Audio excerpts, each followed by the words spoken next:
Yep. Hello. How are you? I'm good, how are you? Good, thank you. Thank you.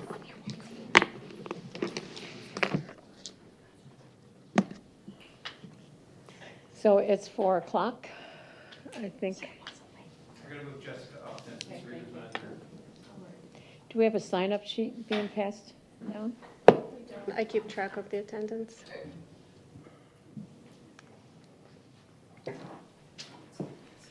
July of 22.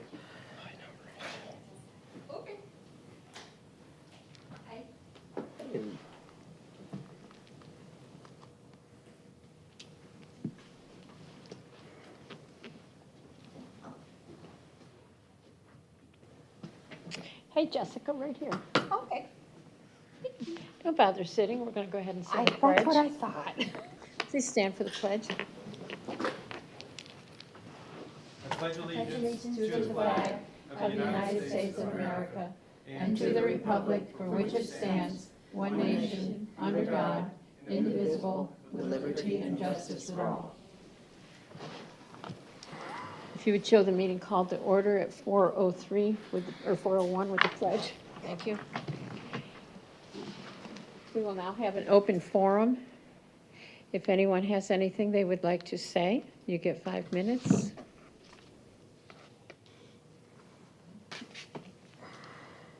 Open forum calling once. Drive them nuts. Seeing none, we will move on to the agenda items.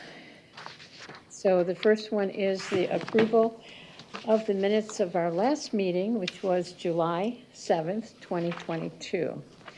Has everyone had a chance to review the minutes? Would someone like to move to waive the reading of the minutes, or would you like them read? I'd like them read, please. Okay.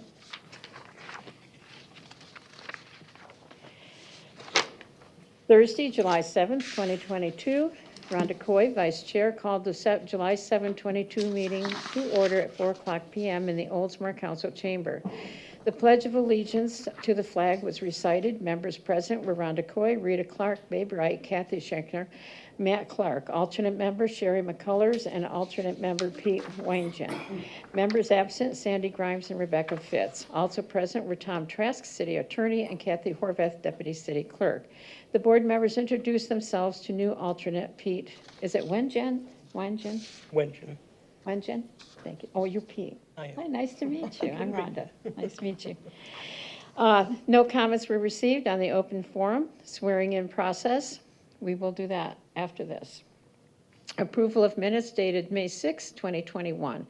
Clark made a motion, seconded by Shaker, to approve the minutes dated May 6, 2021. All in favor, motion carried, 7-0 vote. New business, case 2022-0001, City of Oldsmar versus First Investment Group of Tampa Bay, 3325 Cedar Crest Loop, Spring Hill, Florida, RE 113, Shore Drive Place, Oldsmar, Florida, 34677.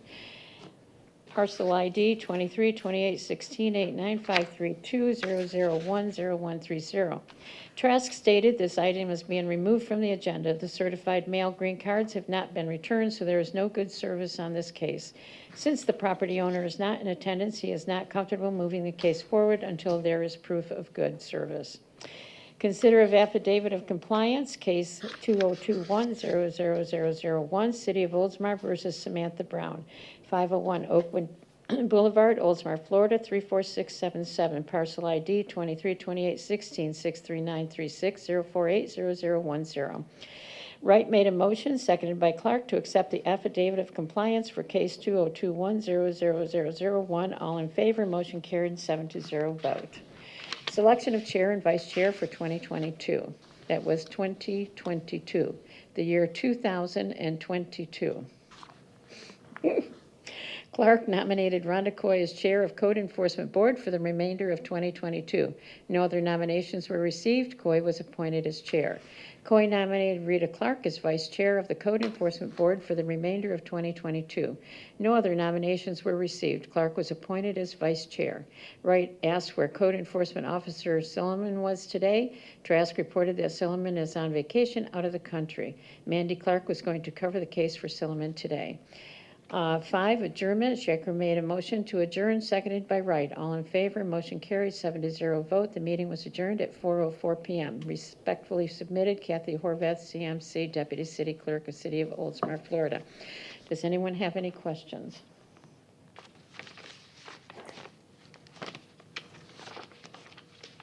Would anybody like to make a motion to approve the minutes of July 7th, 2022? I'll make a motion to approve those Second. minutes. Have it? Okay. Any discussion? All in favor? Aye. Aye. Thank you. All right, let's vote one at a time. then. Aye. Aye. Aye. We are here. Thank you, Mr. Trask, for calling me on that. Okay, those have been moved, so new business is selection of the chair and vice chair for a one-year term, 2024 to 2025. Does anyone have? Do you want to continue? Not had a More meeting, that would experience be than most of us. fine. I mean, we haven't done anything for 2 years. So can I nominate you to serve as our chair? Yes. Second. Okay, I've been nominated, Rhonda Coy has been nominated as chair and duly seconded. Any discussion? All in Second. favor? Aye. Aye. All right, so now we need a vice chair. I'll nominate Pete for as vice chairman for the Code Enforcement Board. Second it. Has been nominated to have Pete as the vice chairman, seconded by Matt Clark. Any discussion? All in favor? Aye.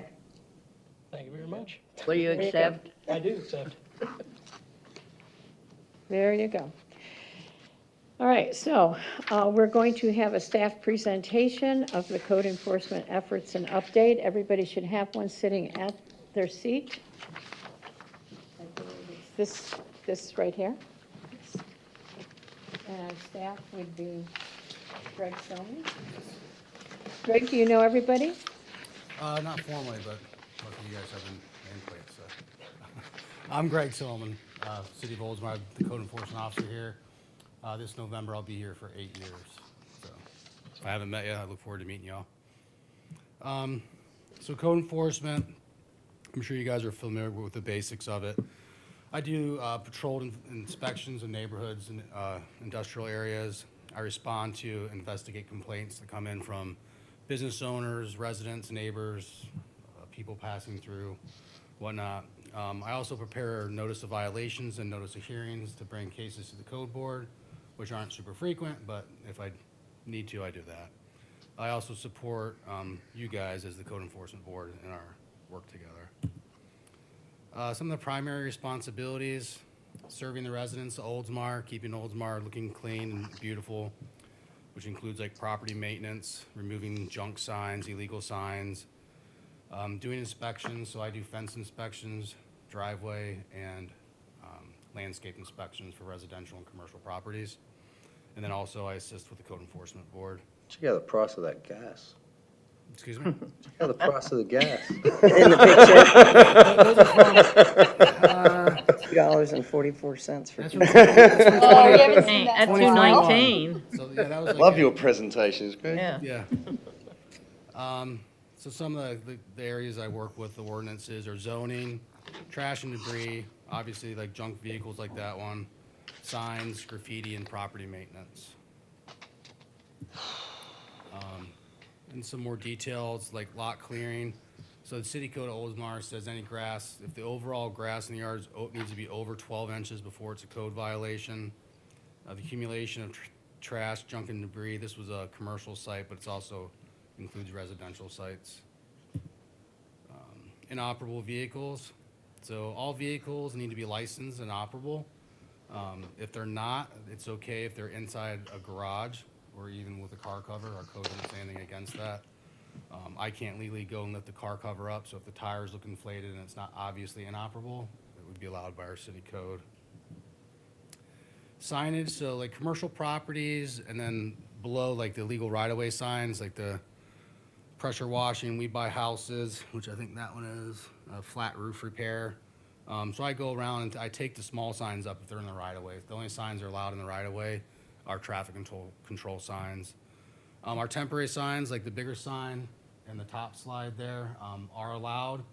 They are not allowed in the right-of-way, and they have like height and size restrictions and the number of signs per parcel, which I enforce as well. So here's just another kind of picture of someone's collection of goods. I don't like to tell the residents that they have trash or junk on their house, so their collection or whatnot, they might call it. Dangerous structures like murky, dirty pools like that, that would be considered dangerous because if a child or animal fell in it, you might not see them or be able to get to them quickly because of the visibility. Like I said, I do driveway inspections, landscape inspections for new residential. Once it's built, it's pretty good. We don't do landscape inspection if people pull sod up and redo sod. It's just for new builds, as well as fence inspections. One of the other things I do too is kind of enforce that we have permits. It's kind of mixed now since we switched over with Pinellas County is issuing all of our permits besides some like driveway and fence permits. But I'll still do stop work orders if people are doing work without permits that require permits. So I'll go on a work site and see the work done, talk to people there or the owners that they don't have a permit, then I'll do what this is a stop work order. So some more pictures of like graffiti, trash buildup that's a little excessive. So if I get a code complaint, I'll conduct initial inspection of the site or the property where the complaint was reported. I try my best to speak with the property owner to get voluntary compliance. For Florida's statutes, which govern code enforcement in the state of Florida, the primary goal of code enforcement is voluntary compliance. So that's what I seek after. So I know I don't have a lot of code enforcement boards, but that's why. I go after voluntary compliance, and I find working with the residents in a respectful manner, I get compliance almost all of the time.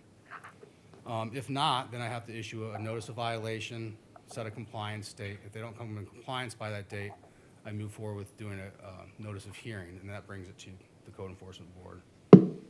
And in that, I always am re-inspecting sites. So I have my spreadsheet list where I'm going through, I'll reach back out to the owners, leave another warning letter, or we call them door hangers. And then obviously, if it comes to code enforcement board, I facilitate that with you guys. So this was like last year. I kind of found these. These are, I don't know if you're familiar with them, these donation boxes you see everywhere. They're kind of my pet peeve because I looked into them. So if you do some research on them, they're not going to any actual good donation center. The fabrics they collect in these are sold in mass quantities overseas as textiles. And what happens with these boxes is like this picture, they displace parking. They're not part of the original site plan and they're in violation of our temporary sign codes because they're not on location. And what happens is people bring like couches and bags of garbage will start to accumulate over these. So I think I've removed like 21 of these in our city since last year. And these are just some pictures. Like this was at Aldi's in the parking lot displacing parking. This was at the old Taco Bell, which is now Spartans, I think it's called. This was in between like Dunkin' Donuts and AutoZone on the south side of Tampa Road. But there's multiple, I didn't bore you with a whole bunch of those, but this is our temporary sign code. So starting last year, Felicia, our city manager, got with Tom, and he helped us really interpret our temporary signs for these bigger ones like this. And kind of the thing that really makes a difference is it has to be advertising a future event or occurrence. So like the sign in the back, you really can't see it, but you see a lot of the, for lease office space available. Those are allowed until that office space is rented out or filled. But like, these are two examples I had just a couple weeks ago, and they're now removed, but it was over in Washington Park Plaza. So the Mexican restaurant, like, they had to take their sign down because it just says Mexican restaurant and full bar. So I spoke with the owner, I said, you gotta put something on there, like, summer special, or there has to be advertising a future event, which has actually cleaned up a lot of these signs in Oldsmar. And then the other one with the pizza. He has another sign that's up that says it's now open, which his restaurant's been open more than 90 days, but he's reopened a second part of it, which is the bar side. So on a technicality, he's allowed to have that one still. That's really good Mexican, by the way. Is it? Oh, I yeah. haven't been there for It is the best. I haven't been there since like Oh, it's good. 3 names ago. 3 names ago. Um, 3 names ago, yeah. I'm sure you guys remember all these signs at Thornton's on the corner of Forest Lakes and Tampa Road. So those are all down now, except I think the for lease sign is up, which is allowed. Like, this is another example. It just is a basic name and phone number, so that doesn't fall under our temporary sign codes. So that had to be removed. Another one, the pickleball one behind there, he has changed it out. So now on the bottom of the pickleball one, it says leagues forming now. So they get creative in getting their future events or occurrences in there. So like in the minutes, you read about 501 Oakwood. So this was the house before, and we ended up getting voluntary compliance. I think it was bought, and then they really made it look a lot better. So there's just a couple pictures of her collection out front and dilapidated soffit and I remember fascia that and the case. roof. And that's this is the property today. Oh, Much much better. nicer. So Very nice. that was good. This is another one. It was on 113 Shore Drive Place. I believe that house has been like that since before I got hired. It took me a good year. It kept changing. It was in probate, so it wasn't really an ownership of it. And then it was somehow got out of probate, was sold and changed hands. But luckily, I mean, Thank it looks goodness. like the Oh my yard on the gosh. roof there. There was a bunch of bees there. Yes. That actually had a Bad. tree growing on the roof of that I think it was through it, but, or Yeah. it might massive have. tree on the roof. I don't know how it held up. So that's the lot now. I mean, it's been mowed since I took this picture last week or the week before, but, so that's the lot now. And then you guys have a copy of the statistics. One just thing I kind of noted when we did this, so like for the inoperable vehicles, it says like warning notices for like this last year, 2023, it says 59, and then it says removed by owner 36, 23 not complied. So what happened is those numbers, when I do my monthly report, say I have 5 inoperable vehicles last month in June, 3 of them come into compliance, well, 2 remain open. So then when I do my July monthly report, it doesn't include that I got those other 2 in compliance. So I haven't had to take any of these inoperable vehicles to code board, so they're actually all in compliance except any current cases I may have right now. So the number looks a little odd, but they're all in compliance. It's just as month goes to month, it's not included. So some leftovers from a month or 2 ago, it doesn't adjust. So, and that's all I have. If you have any questions, I'd love to answer them for you. Okay. Question? Thank you much. When you look at this, Mr. Selman, in 2023, it shows 944 complaints received, or total, initiated. And then it says 1,640. This should have been the correspondence, is that correct? Door hangers, stop work orders, illegal signs, that's adds up to 1,640, but when you go to cases closed, it's 324. What happened to all of these that were opened? So some of these, the way it's done, so the complaints initiated, it also includes some of my inspections. When I go and pick up signs on site, I list it in my spreadsheet. So I've been thinking like I should retitle complaints initiated, it should be cases initiated. So this does include, like, if I pick up 20 signs in a day, I put it in my spreadsheet. It counts as 1, but in that spreadsheet description, I'll say 20 signs. It also would include, like, the fence inspections, driveway, landscape. I do a lot of stuff for flood. So I use my spreadsheet for everything. So I go out and post houses with the FEMA notices of the 50% rule, where they can't improve the property more than 50% of the value of the property. So all those go on there. So I need to change that complaint initiated to cases, That's why those numbers aren't gonna match up if you try and do the Well, is math. there a way, you could do the complaints under one and then Yeah, I'm sure there is complaints with under with one, and then Microsoft inspections, spreadsheets. et cetera, of the others, so, I think the main question is, the main question is why we haven't had a meeting in 2 years, and you drive through Oldsmar, and there's a lot of places that have been in disrepair for 2 years. Okay, to answer your question, so, like I said before, Florida statutes, main goal is voluntary compliance for code enforcement. Also, our city code doesn't have like a plight code in it, so we, like other cities like Newport Richey, where like, if the house paint is chipping, or if the house is covered in mold, we don't have codes specifically written for that. So there's a lot of issues where my hands are tied because our codes for the city are very vague. Is that true, Mr. Trask? I don't do code compliance. Okay, so so, okay, mold would not, Well, I'm not lying to you, Rhonda. well, I know, but mold would be a nuisance. It is a hazard. It could be under a nuisance code, yes. But there is code in the ordinance regarding well, you had it there, your landscaping, 12 inches taller. Right. Houses in bad condition or trash in the front yards and so forth like that. I mean, they have been there. We don't have a code you that have- says house in bad condition. It says if it's a danger or a If nuisance it's, to other people. if there's, okay, if there's a gutter falling, is that danger? If there's rotted wood? Yes, ma'am. What if there's trash in the front yard and an old car and glass window panes and yard debris all over the yard? And it's been there for, you talked to him one time and it's still there. And this has been 3 years ago. Yes, and we recognize this. I am Tatiana Childress. I am with the Planning and Redevelopment Department, and I am over the code enforcement. So basically, code enforcement is within our department. Correct. And so we've looked into our ordinances, and what we're gonna do is initiate the minimum housing standards for maintenance. We've contracted with Safe Build.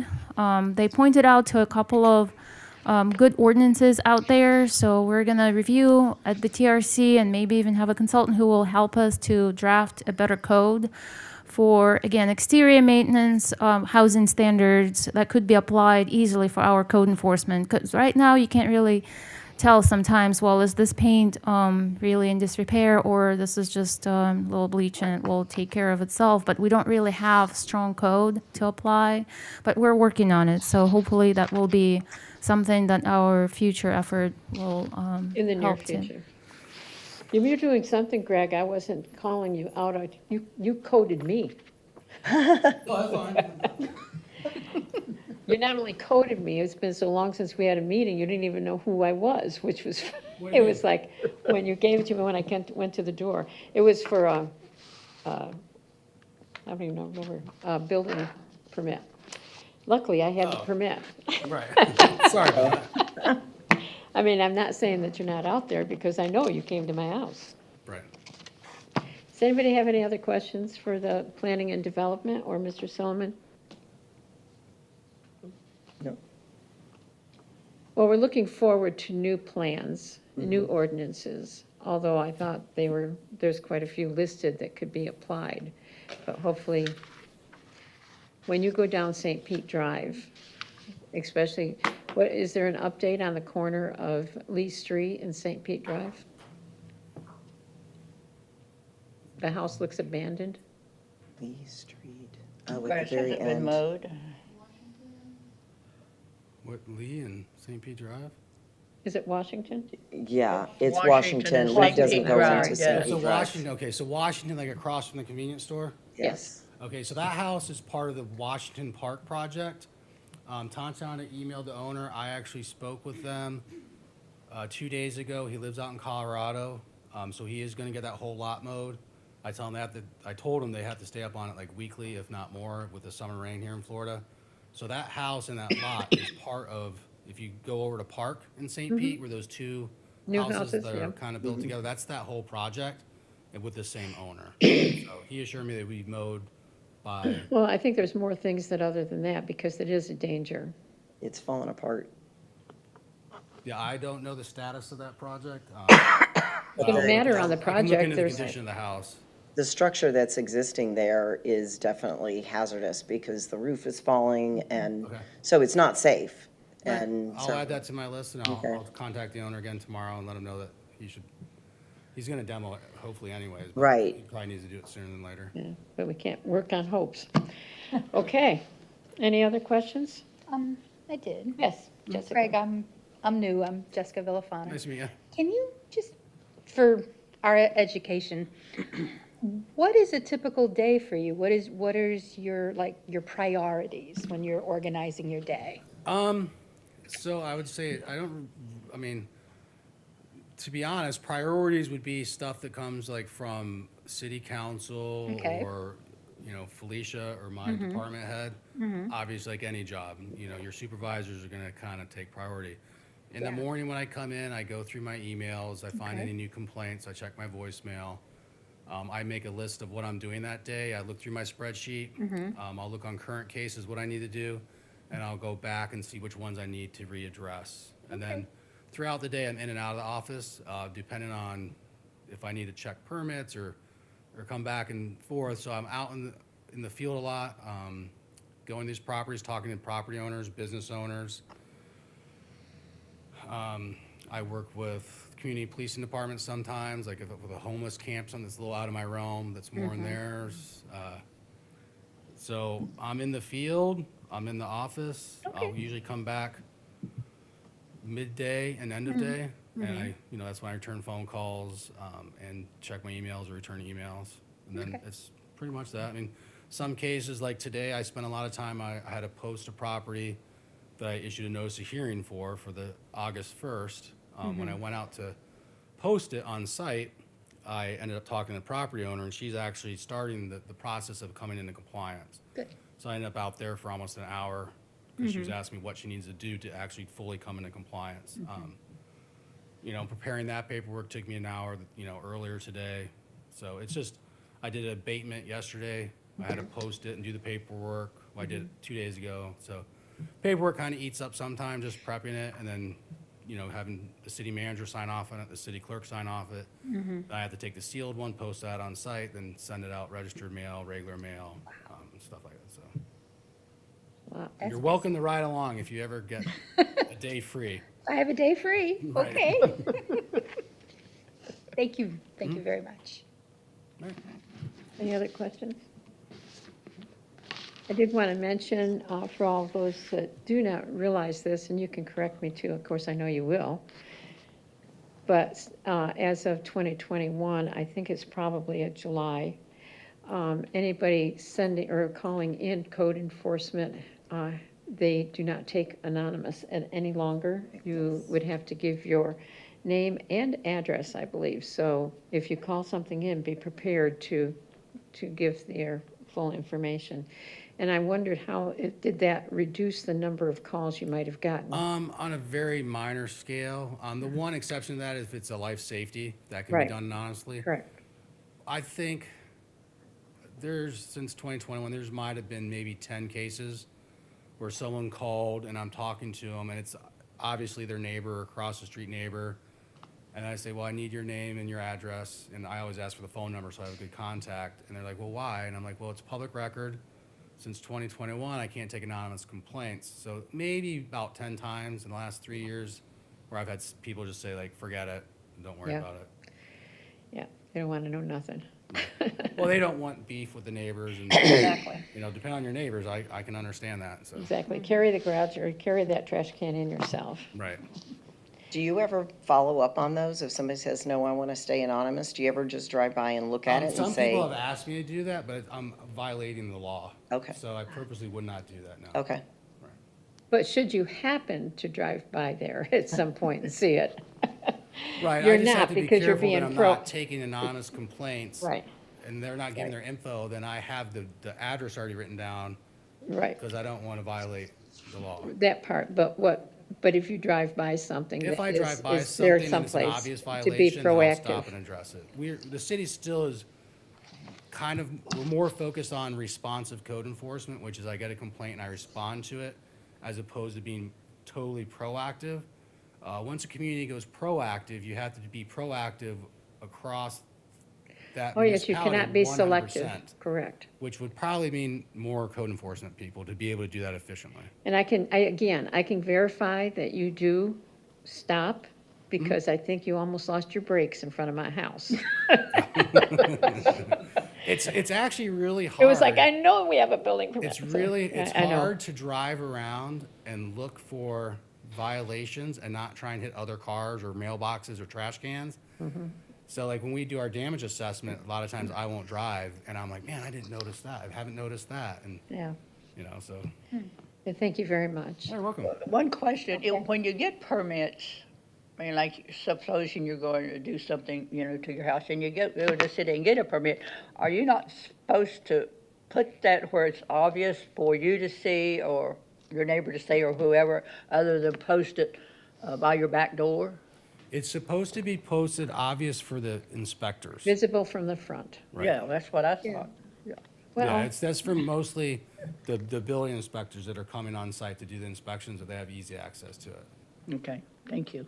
it was there, but my contractor didn't Greg. put it up very good. It fell over. Peggy Allison, I know we've talked numerous of times, and Tatiana too. Thank you for returning all my phone calls. As you know, I've got a couple people in Galera that like to stir up the trouble for you. No names mentioned. The part about the permits, I know she's very adamant about checking on the permits. And I know she'll call me up and say, well, did you know so-and-so did not get a permit? Well, where I'm on the AC committee, we were legally told that we are not supposed to ask for the permits.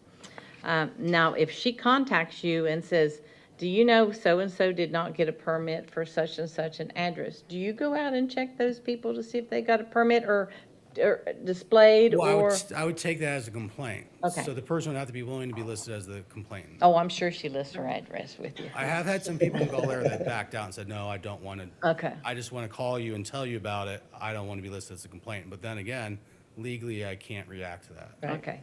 I just wondered how that worked, because she's definitely one that wants to would stir up the problems, and we're trying to curtail her. And like I say, we're trying to tell everybody to please get their permits. Right. You're always going to have those few that don't, but, we are definitely trying to tell them that, hey, we've got the list. These are the things that, Oldsmar is asking you all to get your permits. Please get them, and please display them, because, you've got those nosy neighbors. So there is, with Galera, if I get a complaint and the person, lists their name and address, then I would go out and check on it. I know with some of the manufactured homes have different requirements for permits than an actual like house on grade built.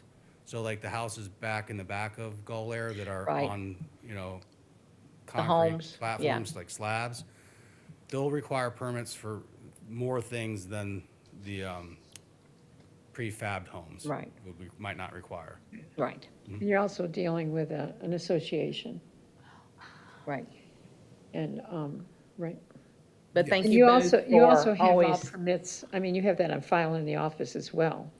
Well, now, since everything's through Pinellas County, we have to use Pinellas County's Right. portal to access that. Right. And we are we can get the permit info, but some of the details, like I don't have access to like plans or surveys. Oh, that sucks. So, they might say like, window for window, but it's a real kind of generic. So I kind of work with Pinellas County inspectors sometimes, or like Stacy in permitting, she'll contact them and we kind of have Right. to sort it out that way. Thank you. Anything further? thank you. I actually have a question, but I don't know if you're really appropriate to answer, if it's something that should be directed to Mr. Trask. But when we impose a fine on a homeowner because they failed to correct their violation, and they continue and that fine keeps building and building, is there a threshold where something happens? Do we just, okay, fine, they're being fined, and at what point do we put a lien? How do we handle those, and do we know how many there are? I believe it. That Mr. Yeah. Trask will handle that because there is. Okay. And then it actually can do a lot. Yeah, and because I don't know what they are. I don't know what the thresholds are, and if it's a time or a money And I amount think it or. might actually even be in your procedure manual. Okay, This well, one. now I have one. But we can ask Mr. Trask that because he's up. Greg, thank you for taking the time to answer all these questions. I know, but it's all new people and they have a lot of questions. Thank you. Thank you. And now we have Mr. Trask coming up. And Mr. Trask has been our city attorney for how many years, Tom? Going on 29. Oh, my I was gonna gosh. say it's close to 30. So he, oh, yeah, you'll have to get a plaque or something. I've got a couple of them over the years. Yeah, well, yeah, really, you have. Give you a clock. Yeah, a clock. The next one, we're gonna have to bring him in a wheelchair or something. Grandfather clock. Wheelchair. Okay, I'm going to be talking to you about a couple things today. What I really wanted to do was to go over some changes in the code relative to the Code Enforcement Board. And so what I provided for you is in paper form, Ordinance 2024-04. This ordinance was recently adopted by the City Council. The purpose of bringing it to the City Council to make these changes was basically to update the code to address some changes that have been made in the statutes over the couple of years and the references to the current state statute. When you look at this ordinance, you can see the red underlined information was information that was added to the code, and likewise, if it's red and struck out, that was removed from the code. So I'm just going to go briefly through some of these things. If you have questions, stop me. I'm going to start with repeat violation. It used to be that for a repeat violation, a person would have to have been violated the code by the Code Enforcement Board or found a finding of a violation by the Code Enforcement Board within 5 years, the same code violation. But the statute is a little bit different. The statute says that not only can that finding be by the Code Enforcement Board, but it can also be found by county court, what we call the local ordinance violation calendar, or it could be by a case that the city has filed against the property owner and the property owner is found in violation. So there's now a couple of different ways to move forward on a repeat violation, and that change in the definition of repeat violation was to capture those things that have changed. So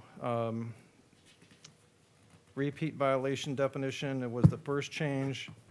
We go to page 3, the reference to chapter 162 of the Florida statutes. You can see how old it was, 2007. So we updated it to 2024. The next page, dealing with attendance. Now, some of you may be aware of the fact that the attendance discussions on city boards came before the city council over the last couple of months.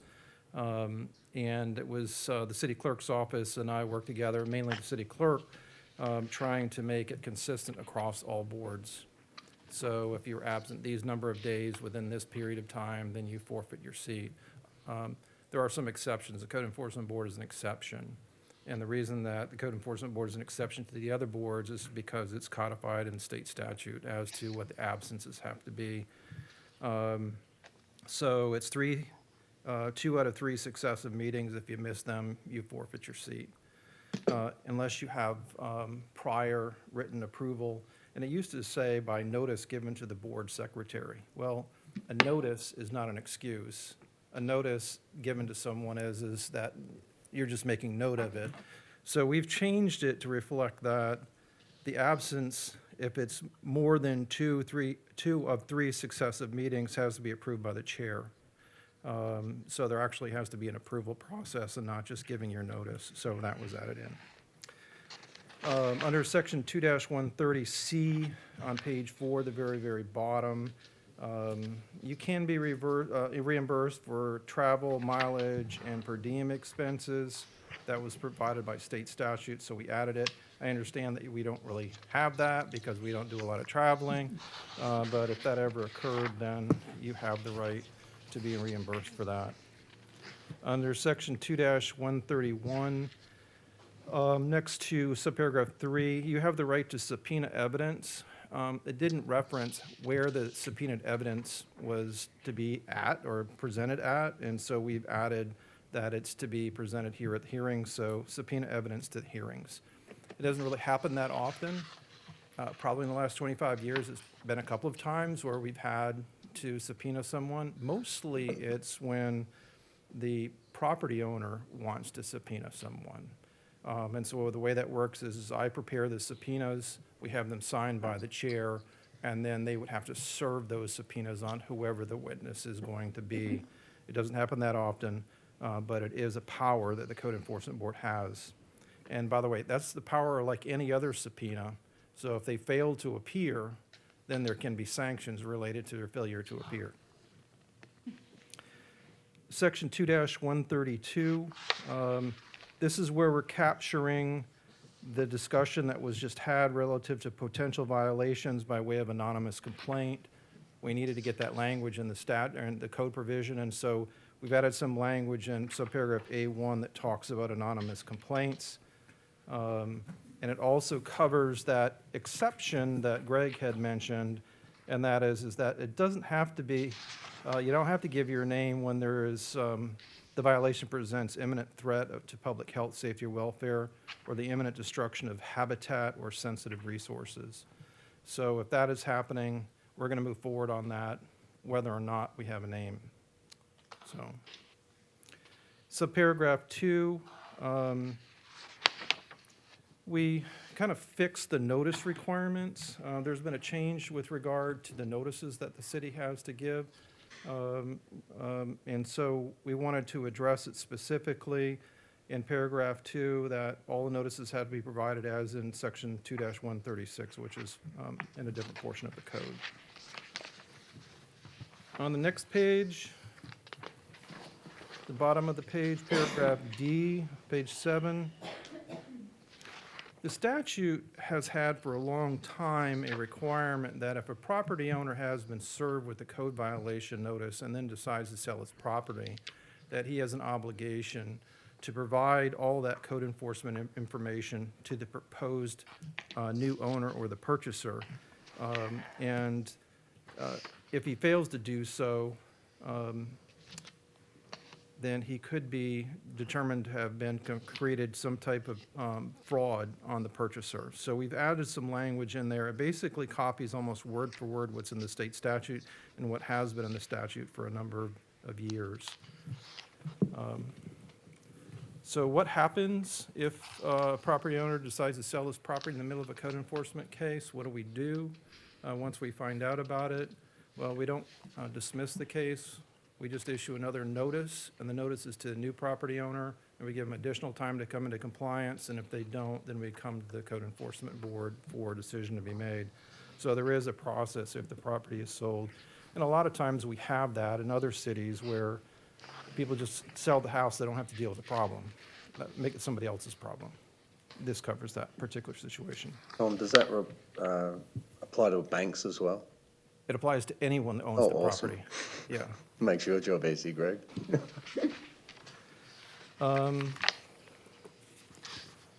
So let's skip on down a couple of pages. So I'm on page 11, under code section 2-134A. Although the statute has allowed the Code Enforcement Board to authorize the city to go into properties to fix them, for example, cutting high grass, removing junk trash and debris, removing inoperable vehicles, and the city can, of course, come for you and ask for those reasonable costs to be reimbursed to the city, in other words, a lien to be issued. But we've added a statement here that says, even if we go do that once, we don't have an obligation to do it again. So if we cut the lot once, we don't want the property owner to think that we're going to continue to maintain his property. We're not in the property maintenance business. So we've added some language in there basically saying that if we do it, we don't have a continuing obligation to do it. Paragraph C on that same page, we've captured the capabilities of allowing the city to recover its repair costs in addition to any fines that are incurred. That language is added. On the next page, we've struck out some language relative to an automatic $35 fine. There's some case law out there that says the city is not entitled to an automatic $35 fine for every code violation that comes before the Code Enforcement Board. The city can, however, come forward with a request for costs of prosecution in the case, And some cities do that. For example, the City of Safety Harbor, at every code enforcement board hearing, in every case that they have, they bring forward an affidavit that basically sets forth, the clerk has spent this much time, code enforcement staff has spent this much time, this is all the publication costs we have, this is all the mailing costs we have, and then ultimately, the code enforcement board not only enters a fine, but also the cost of prosecution as well. We haven't done that here in the city of Oldsmar, but legally, we have the right to do that. This provision that I just mentioned to you, taking out the automatic fine of $35, is kind of an offset of that. So if we want to move forward with it, we will. We'll come to you, and we'll be asking for those costs. Paragraph E, the statute changed a number of years ago where it used to say if you had a code enforcement lien against a piece of property, you could foreclose the code enforcement lien, but there was never a provision in it that allowed for the recovery of a money judgment. There's something that's a little bit different. A money judgment would be just like a judgment that you would get if you were suing somebody for a personal injury. You'd get a judgment at trial, after trial. This is the same thing. The city can go foreclose the property, or they can get a money judgment, and then they can execute upon it and basically go after personal property, boats, cars, bank accounts, that type of thing. So we've added some language in there that says that we have the right to recover a money judgment in the amount of the lien. That has been in the statute for some time. We just added it here. On the next page, page 13, we're making it absolutely clear that we've added some language there. Even though we can get this money judgment, if the property is protected by homestead under Article 10, Section 4 of the state constitution, which basically is your homesteaded home, and the first $1,000 of your personal property, that is protected. So this basically says that we wouldn't be able to execute the judgment against those two protected things. The bottom of page 13, under section 2-135, under appeals, we just wanted to make it absolutely clear and make it more consistent with the state statute that where it used to say ruling or order, that you may appeal a ruling or order, we wanted to make it absolutely clear that it's the final administrative order that the code enforcement board enters that can be appealed. And then we changed or updated the statute date to 2024 as well. Here's the thing I was talking about earlier about notices on page 14 of the ordinance. We've added the specific language that we've been using for a couple of years, and that is that we have to provide notice by certified mail to the address listed at the tax collector's office for tax notices, or the address listed at the Pinellas County Property Appraisers Database. Usually, when we bring cases before you, we bring both. And so we added that language in there. We've also added some language in there about posting the property. The statute changed recently and allows for us to publish in a newspaper or on a public accessible website. That has not been created. That would be at the county level. And so although we have the right to do that, no website has been established for that purpose, and so we don't currently use it.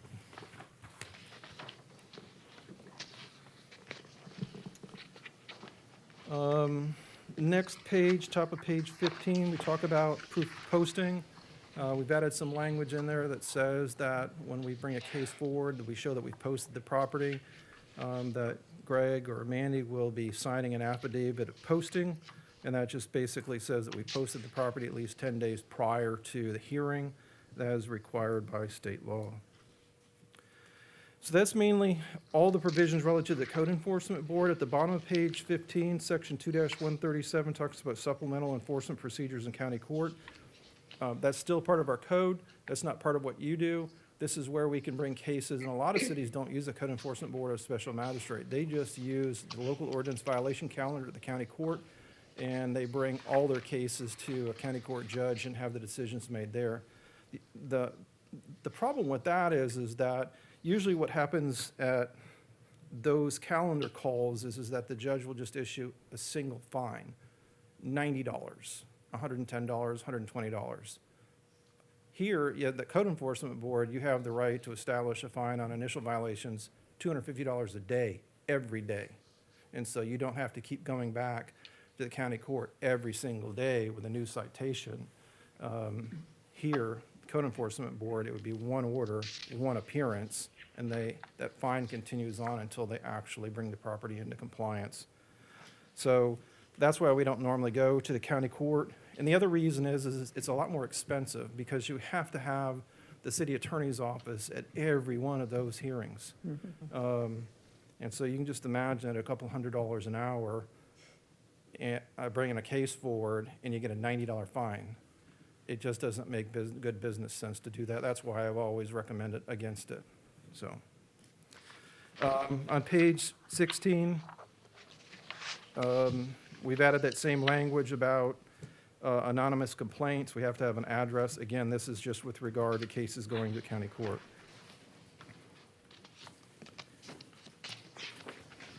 And I think that's about it with regard to the ordinance. I did want to answer Kathy's question, though, about the fine process. So every single time the Code Enforcement Board enters an order, we make a certified copy of that order. And then what that means is that the original is signed by the chair, then the city clerk's office makes a copy of that, and then she places on the bottom or the top, depending upon where there's space, saying that this is a true copy of that particular order that was entered by this Code Enforcement Board chairman. And then we take that document and we record it in the public records. So obviously, there's a cost and there's time involved in that. So it's recorded. We try to do it as quickly as possible. That way, if the property is in the process of being sold, we can get the lien in place. The lien will stay in place until it's released. On a lot of these liens that have been recorded over the years, they're recorded in the public records, but they don't really attach to homesteaded property. Okay, So, and the reason being is that Article 10, Section 4 of the Florida Constitution doesn't allow that lien to attach to homesteaded property. right, So if you can just picture it, it's hanging in the clouds right, until that homestead status is lost, and then it'll hit that property. So for example, if the owner decides, well, I'm going to make this a rental property now and I'm moving back north, as soon as that change happens, that lien attaches, and then we could foreclose that particular lien. So your question about, is there a specific time frame or a dollar amount? About 20 years ago, the council adopted a resolution that says that the city is not to pursue liens under $3,500. right. That doesn't mean that the city council can't make exceptions to it or change that resolution. All it takes is one meeting to change that. But that's never been changed over the years. So that's kind of like the starting point. Right, So $3,500. When can we do it? Well, the statute and the code says that we can't foreclose on any lien until at least 90 days past the date of the recording of the code enforcement lien. So we have to wait 3 months. I'm not sure why that was the trigger, but it's 3 months. right, Have we foreclosed liens in the past? Yes, it's been many, many, many years since we've done it. Most cities don't do it. They just wait for the property to be sold. The reasons that we do it sometimes is the property has fallen into such state of disrepair. Nothing is being done, right, and so we force the issue by Right. bringing the foreclosure complaint. On those properties that have code enforcement liens on it that are homesteaded and we can't foreclose, we have in the past issued lawsuits or filed lawsuits against the property owner. We call it a complaint for injunctive relief, and we ask the judge to enter an order telling the person that they have to do certain things, or, and there are sanctions if they don't. So they can go to jail for a period of time, they can be fined. The judge has a couple of different things that we don't hear at the Code Enforcement Board. We've done that a couple of times, too. So, House on Buckingham. Most of the time when it's gone into the hundreds of thousands, it just goes away when the people have lost the property anyway. Right. And- yeah, there's not a whole lot of them that are in that range right, anymore. Just a couple. Yeah. Is there like a database somewhere that shows which ones are sitting out there, or? So You the have city to look it clerk's up individually. office, in years past, has had a spreadsheet where they kept track of that. I haven't seen it recently. I'm not sure if it's still kept. But it's easily done. All you do is go to the public records, search City of Oldsmar, and it'll list every Lien, yeah. lien that the City of Okay. Oldsmar has. Okay, Keep in mind now that those ones that are 20 years old or older, even though they're there, they're ineffective because they basically expired by statute. So over 20 years old, we don't go Well, after those. suppose the property is foreclosed on, and when you have liens on it, then it goes back to the financial institution who wrote the mortgage. Then do you refile that lien with the mortgage company? So when a property is mortgage foreclosure happens, sometimes we recover our liens. Those are usually utility liens, water liens, sewer liens. We can't recover code enforcement liens. There was a case that came out about 10 years ago that says that we've lost superiority of our code enforcement lien over mortgage. The mortgage is superior. Yeah. So when they foreclose that, it wipes out that code enforcement lien. So that goes away. But the answer to your question is the bank takes ownership of it and doesn't do anything. What do? We recite the property owner, recite the Because the bank. bank Oh, is- okay, right. And we bring a code enforcement case against the bank. Right. okay, Yeah. thank you. They usually fix it up pretty quickly, safe haven. Are you done? Not yet. Okay. So I handed this out earlier today. This is the Code Enforcement Board Procedures Manual. I just want to go over it briefly. The purpose of this was to give you a couple of different things that you could always have them at your disposal. If I gave you paper, it probably would get lost in the stack of things that you're carrying. But hopefully with this being bound, you keep everything together and you can bring it to the meetings. There's one thing in here that is really, really helpful besides having the rules of procedure and the code of ordinances is under tab 3, form motions. For those new board members that have not been to a code enforcement case before, or it's been so long you really don't know how to formulate a motion, I created these motions so that you can basically fill in the blank and read it out loud. And that doesn't mean that you have to have it look like this, but there are certain things that have to be in the motion for it to accomplish the task of what we're doing here. So those form motions are in the packet. I also have in there, well, so let's start just with tab number 1, the rules of procedure. The original rules were adopted in 1997, and in 2011, we modified them. And this resolution, 2011-01, has the most current version of your rules of procedure. That doesn't mean that you can't change these. So if there's something in there that you want to talk about, we can do it just by adoption of another resolution. For example, in Safety Harbor, they've changed the date of the time of the meeting. They went from 7:30 and they moved it down to, I think, 6 o'clock now. Over the years, they keep hacking away at getting it earlier and earlier in the day. Some cities meet at 2 o'clock. Madeira Beach meets at 2 o'clock. So my advice to you is to keep it later in the afternoon or the evening because people work, and this will give them the opportunity to make the meetings. But so if there are changes in the resolution that you want to make based upon your experiences, your thoughts, let's talk about that. All it requires is a motion to be made here and a second carried. As to the change you want to make, I'll draft the resolution. We'll come back the next meeting, and then you can consider adopting it. It happens that quickly if you want it to. Okay. So tab 2 is the new code enforcement code provisions. Those are the ones I just went over with you. Tab 3 are the motions. Tab 4, this is the state statute on code enforcement boards that we try to emulate in our code. It doesn't read word for word, but it's very, very close. Tab 5, the public records law. And we'll set a whole different meeting to go over the public records law, sunshine law, and the other things, but I wanted you to have the public records law. Tab 6 is the sunshine law. Tab 7, voting. This is one thing I want to take a minute on, because this this is a difficult board to be on. This is one of the most important boards the city has because of the power that you have as a quasi-judicial board. This provision under tab number 7, voting requirement at meetings of governmental bodies. What is this saying in layman's terms? You have to vote on every matter that comes before the board. You can't just say, he's my next door neighbor, I don't want to vote on it, okay?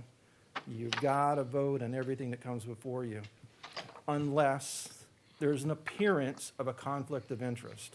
So there's a lot of different things that could make an appearance of a conflict. For example, he's married, the property owner is married to my daughter, okay? Well, you could still hear the case, you can still act upon it, but there's an appearance of conflict because you may vote in favor of the property owner versus the city.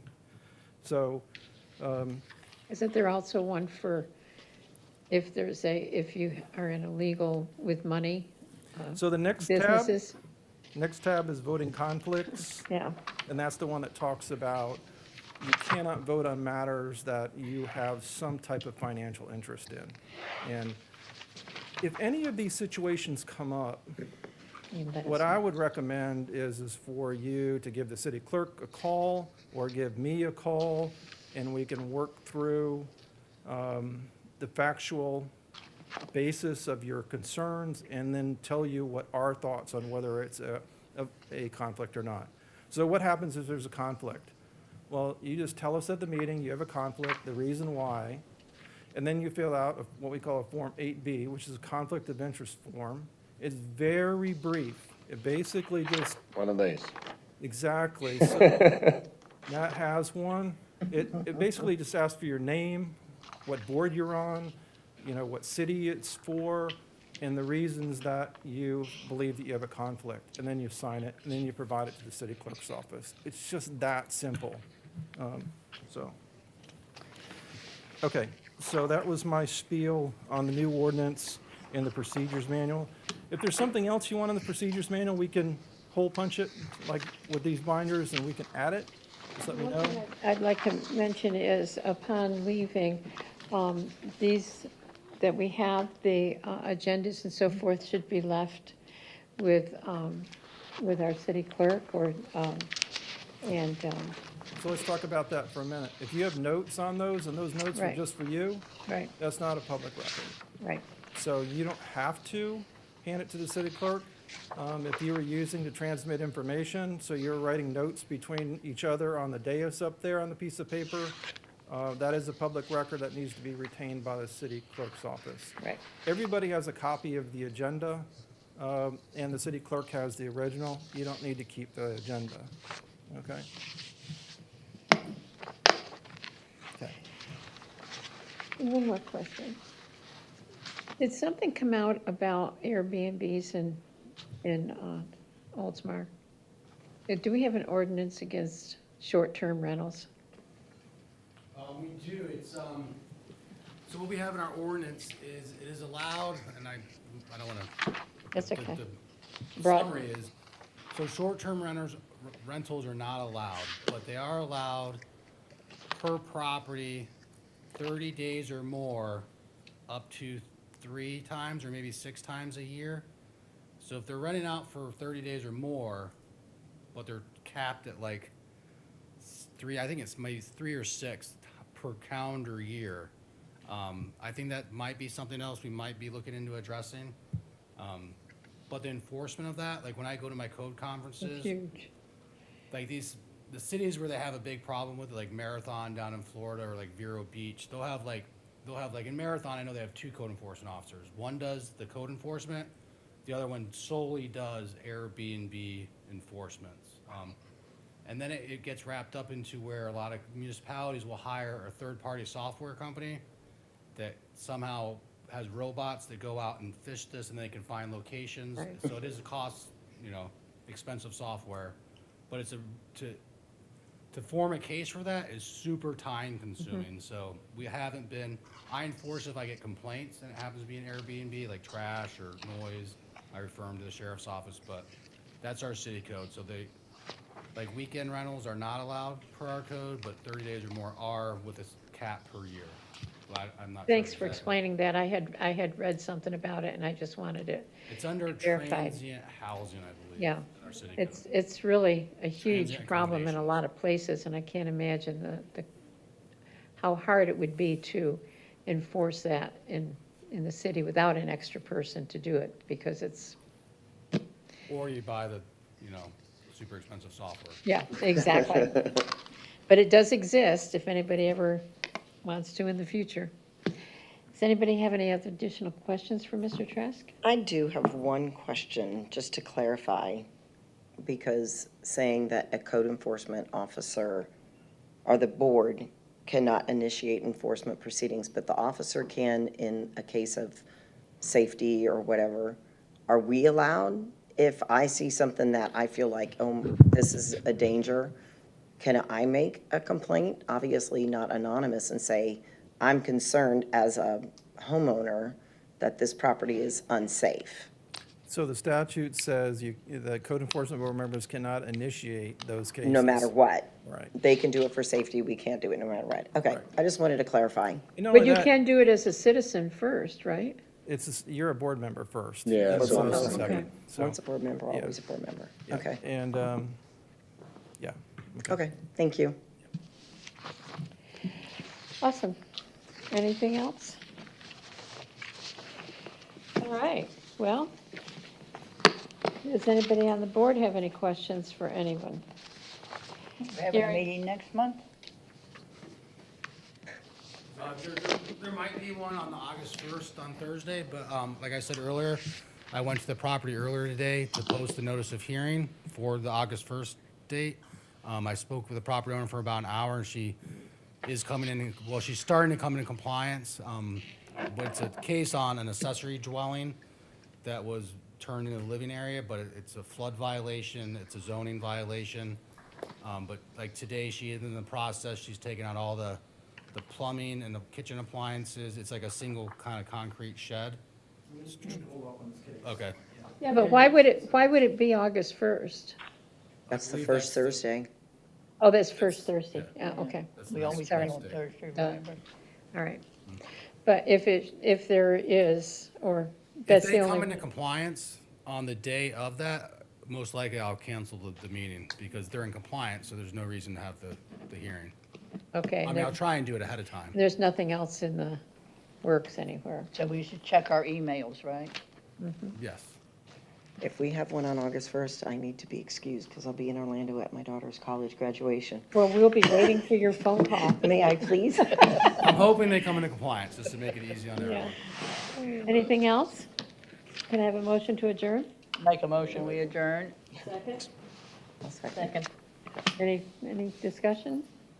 All in favor? All right. Great meeting. Thank you so much for all of that information. It's really pertinent to I won't be here August 1st. what we are doing.